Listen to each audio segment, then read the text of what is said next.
And other than the cultural diversity that Kenya enjoys, so much so that reflected in community is, does Kenya have a national culture? What we can say, we are different people, but we have this culture that is called the Kenyan culture.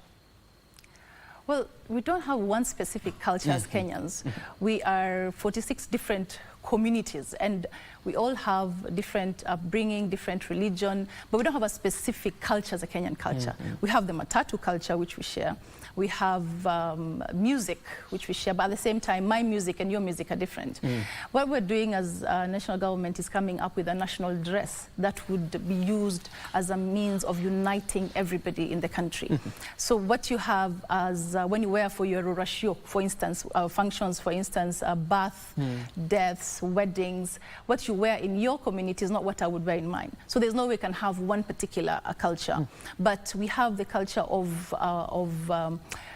unity when we meet out there in the diaspora. If you see me wearing a Kenyan bracelet, or you'll say, oh, you're Kenyan, and that is what attracts all of us to be like united when we're outside there.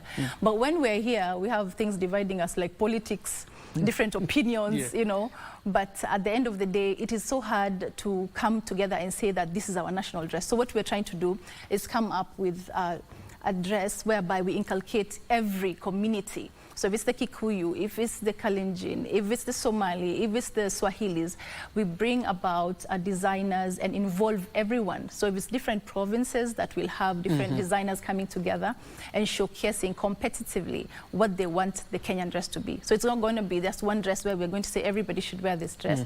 But at the end of the day, we have a dress that when you wear, I will not be feeling left out. And there's no particular Kenyan culture because what you eat, let's say your gastronomy, where you come from and where I come from are different. But when you eat, let's say mokimo, or when I taste mokimo and you have anjera, we get to appreciate those different cultures that we have. And that is actually what defines us as the Kenyan people. So you find our children all speaking Swahili in school.